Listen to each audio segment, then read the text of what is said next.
Hello मुलांनो, कसे आहात? मी तुमची लक्ष्मी आजी. तर आज आपण समीकरणे सोडवणार आहोत. बघा, दोन समीकरणे आहेत. दोन्ही बघा, हे बघा अपूर्णांकांची पण आहेत. पूर्णांकयुक्त अपूर्णांक, हे अपूर्णांकात उत्तर. तर ही गणित आपण सोडवूया, स्टेप बाय स्टेप समजून घ्या. तर पहिलं आपण हे सोडूया.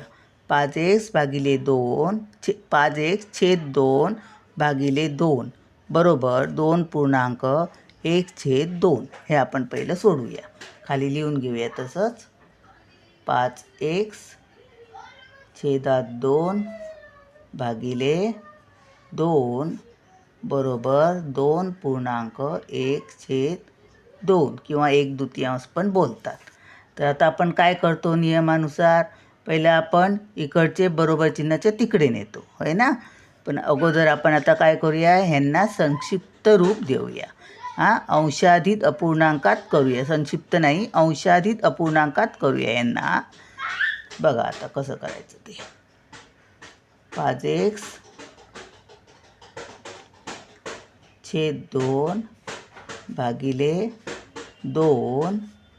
हे गणित पुन्हा आपलं 100% बरोबर आहे. हे तुम्हाला मी कसं ते दाखवणार आहे.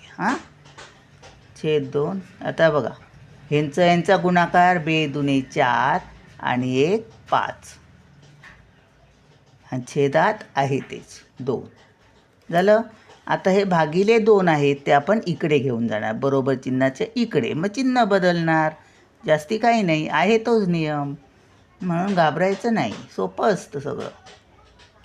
5x/2 आहे तसंच. आता भागिले 2 तिकडे नेऊया, बरोबर. हे अगोदर जशाच तसं लिहून घ्यायचं. 5/2. आता भागाकार आहे तो गुणाकार होणार की नाही, गुणिले 2. आता बघा, ह्याला हे कट होणार.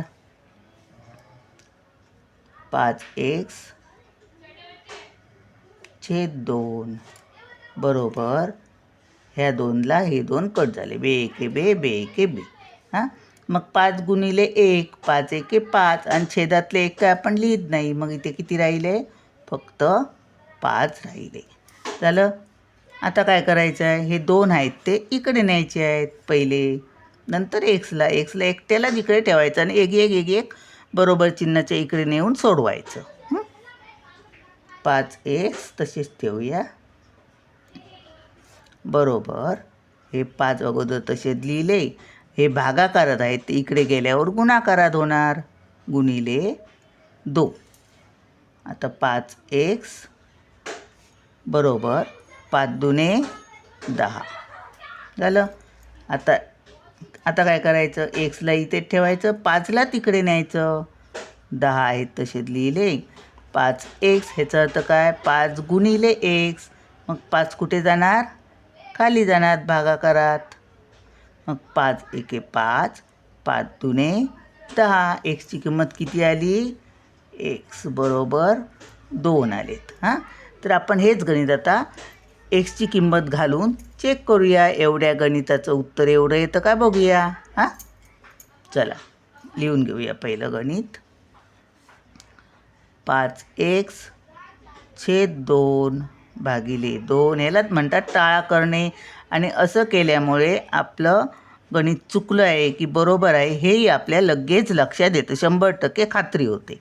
आता एक्सची किंमत 2 आहे ना, मग आपण लगेच करूया. बघा, एक्स घात, चला लिहितेच, 5/2 छेदात 2, 2च आहेत ना, भागिले 2. आपल्याला एवढंच सोडवायचं आहे, एवढ्याचं उत्तर एवढं यायला पाहिजे. बघा, 5 गुणिले 2 किती होणार, 5×2 हे कंसात आहे म्हणजे गुणाकार ना, मग 5×2 10 होणार, 10/2 भागिले 2. आता बघा, 2×1 2, 2×5 10, 2×1 2×5 10, 5/2 राहिले. आता हे बघा, 5/2 असं पण लिहू शकतो, 5/2 पण लिहू शकतो. तर आता 5/2 आपल्याला कसं करायचं, आता असं करूया. बघा, 5/2 2. बेदुने 4 वजा करणार. 5तून 4 गेला 1. आता बघा हे आपण कसं लिहिणार. पूर्ण उत्तर किती आहे 2 आणि 2 पूर्णांक छेद बाकी किती 1 ती वर जाणार आणि भागलं कितीने 2ने. 2.1/2 आलं ना उत्तर. एक्सची किंमत घातल्यावर म्हणजे हे आपलं गणित पूर्णपणे बरोबर आहे. हां आता आपण दुसरं थोडं जरा कठीण आहे. हे कठीण ते झालं. आता थोडं सोपंच आहे. हां ते आता आपण सोडूया. सोपं असतं तिथेच फसतो आपण. बघूया हां काय होतं ते. हे आता परत लिहित नाही बघा. 4x/12 वजा 1/3 बरोबर 8/3. हां इथे कसं हे नाही आहे. फक्त पूर्णांकात उत्तर आहे. पूर्णांकयुक्त अपूर्णांक नाही आहे. त्यामुळे आहे तसंच राहू दे आणि ह्याला आपण वजा 1/3ला आपण तिकडे नेऊया. म्हणून 4x आहे तसेच (12) बरोबर हे अगोदर लिहून घेऊया 8/3 वजा आहे ते अधिक होणार. अधिक 1/3 झालं. आता बेरीज करायची आहे यांची. छेद तर समान आहेत. आणखी काही टेन्शनच नाही. वरच्यांची सरळ बेरीज आणि छेद एकदा लिहायचा. हां मग 4x/12 बरोबर 8 अधिक 1 छेद एकदाच लिहायचा. आता 4x/12 बरोबर 8 आणि 1 किती 9 छेदात 3. ह्यांना आता संक्षिप्त रूप देऊया बघा. 9/3 असं सोडवलं तर मोठं होतं. मग काही चुकत नाही. पण आपल्याला होतं जमतं आहे. हे बरोबर भाग जातो आहे पूर्ण. मग 3 × 1 = 3 3 × 9 म्हणजे इथे किती राहिले 3/1 म्हणजे फक्त 3 राहिले. हां 3/1 राहिले. 4x आता आपण हे 3 लिहून घेऊया. चला (12) बरोबर 3 राहिले. हां 3/1 म्हणजे 3 राहिले. आता आपण काय करणार. 4x तसेच ठेवणार. 12ला तिकडे नेणार. 4x बरोबर 3 भागाकारात आहेत ते गुणाकारात होणार. 4x बरोबर 12 × किती 12 × 12 12 × 24 12 × 36. आता x बरोबर आता 4 राहिले फक्त. 4 गुणिले x मग गुणाकार आहे. गुणाकारात 4 आहेत ते इथे कसे होणार भागाकारात जाणार. मग 36/4 होणार.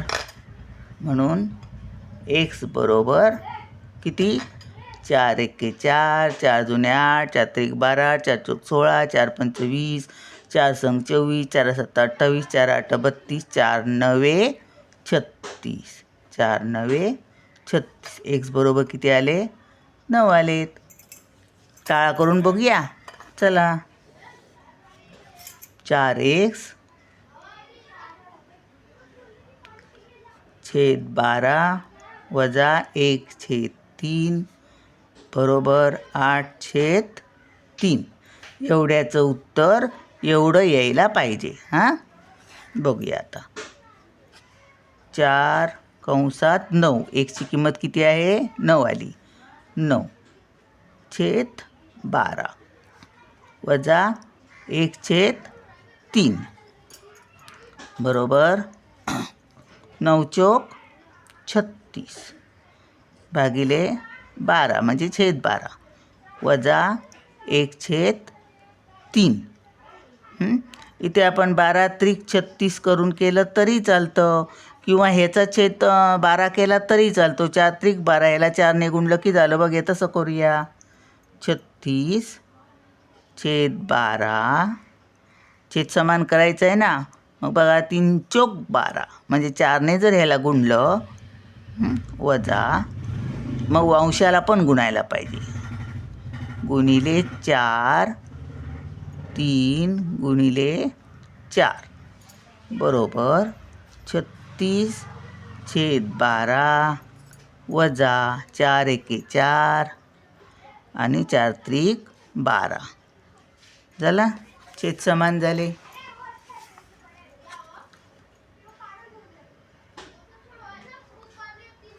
आता एकदाच लिहून घ्यायचं. बरोबर 36 वजा 4 छेद 12 झालं. आता 36मधून 4 घालवा. इकडे करूया बाकीचं उरलेलं गणित. 36 वजा 4 36 6तून 4 गेले 2 आणि 3चे 3 म्हणजे 32 राहणार. 32 आणि छेदात किती 12. 12चा पाडा बोला. 12 एके 12 12 24 12 त्रिक 36 12 एके 12 12 दुने 24 12 त्रिक 36 होणार. मग जास्ती होणार. आपण इथे करून बघूया. 12 त्रिक 36 बघा. 12 एके 12 12 24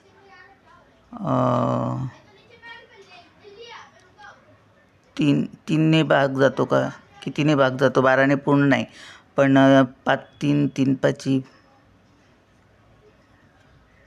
12 त्रिक 36 3 चौक 12. इथे चुकलं वाटतं. इथे पहिलं करावं आपल्या पाय. 12 त्रिक 36 4 त्रिक 12 4 एके 4 4 त्रिक 12 4 एके 4 बरोबर हे 36 9 चौक 36 बरोबर आहेत.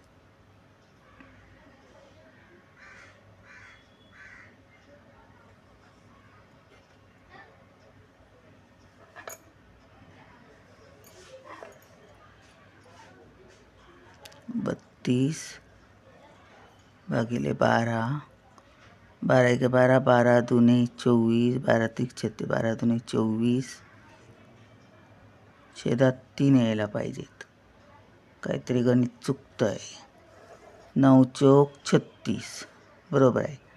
12 त्रिक 36 हे पहिले इथे द्यायला पाहिजे होतं संक्षिप्त रूप. मग बरोबर होणार होतं. एक मिनिट 12 दुने 24 12तून 4 गेले 8 राहिले आणि 12तून 4 गेले 8 राहिले 2तून 2 गेले 0 बरोबर झालं. आणि इथे 12 दुने 24 8 वर बाकी 8 बरोबर आहे. मग हे 12 इथे जरा गोंधळ झाला. बघूया पुन्हा चेक करूया. 8 बाकी 12 छेद आला आहे आणि इथे 2 आपल्या इथे किती छेद आहे 3 आहे. हे गणित आपण असं लगेच करून बघूया. 9 चौक 36 इथपर्यंत झालं. 12 त्रिक 36 बघा 12 त्रिक 36 3 वर येणार म्हणजे 3च राहणार. पूर्ण भाग गेला 3च राहिले आणि वजा 1 छेद 3. मग आपण 3 त्रिक 9 छेद ह्याचा समान करणार आहोत. इथे 1 आहे असं गृहीत धरायचं आणि 3 ह्या 3ने 1ला गुणायचं मग छेद समान होणार. मग वर पण 3ने गुणायला पाहिजे. 3 गुणिले 3 छेदात 1 गुणिले 3 वजा 1 छेद 3 3 त्रिक 9 छेद 3 एके 3 वजा 1 छेद 3 वजा 1 छेद 3. 9तून 1 गेला 8 आणि छेद 3 असं बरोबर आलं. आता मग असं नाही असं जरा चेक करावं लागणार. पुन्हा 9 चौक 36 12 त्रिक 36 एवढं सोडून नंतरच करायला पाहिजे ते. 12 त्रिक 36 म्हणजे हे असं करायला पाहिजे. हे बघा असं एवढं लक्षात ठेवा. माझा पण तर गोंधळ झाला. असं करून बरोबर यायला पाहिजे. 36 संक्षिप्त रूप.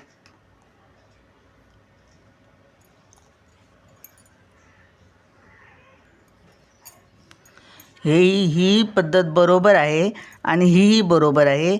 ह्या पद्धतीने हे असं आलं उत्तर. पण ह्याचंच उत्तर बघा दाखवते तुम्हाला. 8/3 म्हणजेच 8 भागिले 3 बघा. 8 दशांशमध्ये चिन्ह उत्तर काढूया. 8 भागिले 3 3 दुने 6 वजा केले, 8तून 6 गेले 2. हां, तर बाकी 2 राहिली. मग आपण दशांश चिन्ह घेणार आणि इथे 0 घेणार. 3 सक 18, 3 सक 18. 10तून 8 गेले 2, इकडचा इकडे 1 गेलेला, इकडे 1, 1तून 1 गेले 0. हां, पुन्हा जर 0 घेतलं तरी 20च होतात. मग तसेच 6 6च होणार आहेत. हां, बघा इथे पण पुन्हा 2 आले, इथे 0 आला, म्हणजे किती वेळा घेतले तरी एवढे येणार 2 आणि हे 6 6च येत राहणार आहेत. तसंच आता 32ला आपण 12ने भागूया आणि बघूया एवढंच उत्तर येतं काय. मग हे सुद्धा गणित आपलं बरोबर आहे, ही सुद्धा पद्धत. हां, ह्या पद्धतीने मी गणित तयार केलेलं, ह्या पद्धतीने, आणि इथे उत्तर लिहिलेलं. हां, ह्या पद्धतीने सोडवलं नव्हतं, पद्धत मी स्वतः तयार केलं गणित हे, म्हणून हे उत्तर असं आलं, असं सोडवून. आणि इथे मी डायरेक्ट केलं ते. आता बघा 32 भागिले 12, हे बघा आपण आता इथपर्यंत आलो ना, 8पर्यंत. मग इथे आता आपण दशांश चिन्ह घेऊया आणि इथे 0 घेऊया. बघा 12 12 पंच 60, 12 संग 72, 12 साती 84 होतात, म्हणजे जास्ती होतात. मग 12 संग 72. बघा 10तून 2 गेले 8 राहिले. 7तून 7 गेले 0 राहिला. पुन्हा ह्याच्यावर आपण 0 घेतलं तरी 80च होणार आहेत, म्हणजे 6 6च होणार आहेत. म्हणजे 2 दशांश नाही, 2 आणि पॉईंट आणि 6 6. तसेच इथे सुद्धा 2 पॉईंट आणि 6 6. म्हणजे हेही आपलं ही दोन्ही पद्धती बरोबर आहे आणि 100% बरोबर आहेत. हां, तर मी थोडी कन्फ्यूज झालेली इथे हे असं झालं म्हणून. तर बघा आपण असं होऊ शकतं आपलं. तर लक्षात घ्या, मी ह्या पद्धतीने सोडून इथं उत्तर काढलं, पुन्हा सांगते. आणि म्हणून हे उत्तर मी 803 काढलं. असं सोडवलं असतं तर माझं उत्तर असं आलं असतं.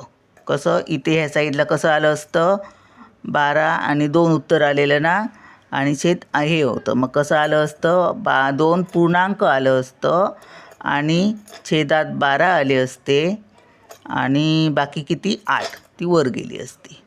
इकडे असं उत्तर आलं असतं, लिहिलं असतं मी, तरीसुद्धा गणित तेच झालं असतं. हां, हे जसं आपण पहिलं सोडवलं ना तसं झालं असतं. समजलं ना, हे सुद्धा बरोबर आहे आणि हे सुद्धा बरोबर आहे. आता आलं ना लक्षात. चला मग भेटूया पुढच्या व्हिडिओत. बाय. तुम्हालाही समजलं, मलाही समजलं.